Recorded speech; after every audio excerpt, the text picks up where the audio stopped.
Hello guys, तर आज आपण पाणीपुरी करणार आहोत आणि हा पांढरा वाटाणा आहे तो आपण 6 तास गरम पाण्यामध्ये भिजवून ठेवलेला आहे।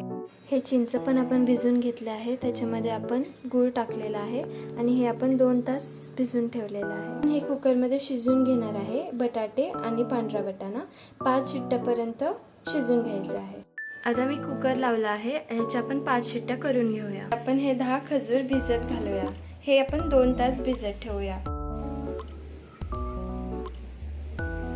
आता आपण तिखट पाणी तयार करायला घेऊ। त्यासाठी आपण कोथिंबीर घेतली आहे आणि पुदिना घेतला आहे। ही कोथिंबीरची 1 गड्डी आहे। ह्याचं प्रमाण कसं आहे मी सांगते। 1 गड्डी कोथिंबीरची आणि अर्धी गड्डी पुदिनाची। हे साहित्य आपण सगळं धुवून घेतलं आहे। 5 मिरच्या, 2 लसणाच्या पाकळ्या आणि छोटंसं आलं। आपण हे सगळं मिक्सरमध्ये टाकून घेऊया।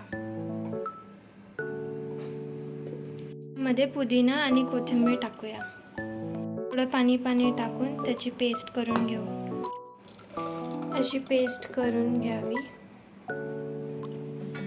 हे आता आपण गाळून घेणार आहे चाळणीने।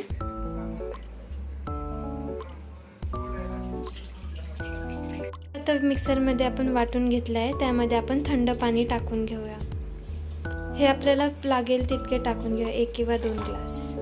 मगाशी आपण हे खजूर भिजवले होते, आता आपण त्याची बी काढून मिक्सरमध्ये वाटून घेऊया। हे आता आपण मगाशी भिजवलेले चिंच आणि गूळ गाळून घेऊया। आता हे वाटाणा चांगला शिजलेला आहे आणि बटाटा पण आपण सोलून घेतलेला आहे। आता आपण पाणीपुरीची भाजी करून घेऊया। त्यासाठी तेल ठेवलं आहे। इथे आपण मसाले, परत बटाटा स्मॅश करून घेतला आणि डाळ पण स्मॅश करून घेतलेली आहे। पहिले आपण मोहरी टाकणार आहे, मग जिरे टाकूया, थोडीशी हळद टाकूया त्यामध्ये,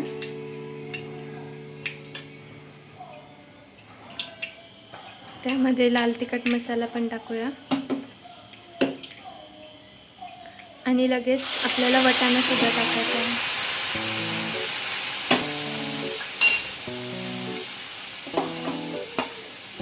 आता बटाटा पण टाकूया।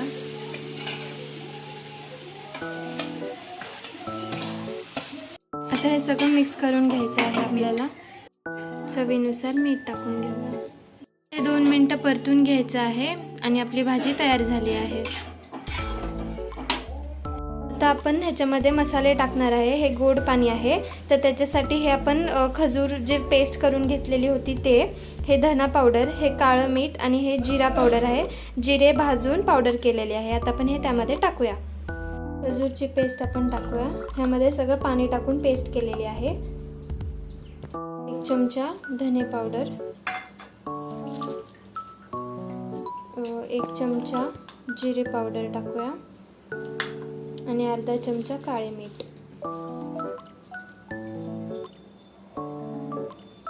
आता आपण मिक्स करून घेऊ। हे थोडा वेळ फ्रीजमध्ये ठेवायचं थंड करायला। आता आपण तिखट पाणी तयार करूया। त्यामध्ये आपल्याला हे 2 मसाले टाकायचे आहेत, जलजिरा पावडर आणि पाणीपुरी पावडर। हे नेहमी एव्हरेस्टचेच असावेत। पण 1 चमचा जलजिरा पावडर टाकूया आणि 2 चमचे पाणीपुरी मसाला आणि हे मिक्स करून आपण परत फ्रीजमध्ये ठेवूया आणि त्यामध्ये चवीनुसार मीठ पण टाकूया। ते मिक्स करू। बाहेरून आपण ह्या पुऱ्या आणि बुंदी आणि शेव घेऊन आलेलो आहे। ही आपली टेस्टी पाणीपुरी तयार झाली आहे। ये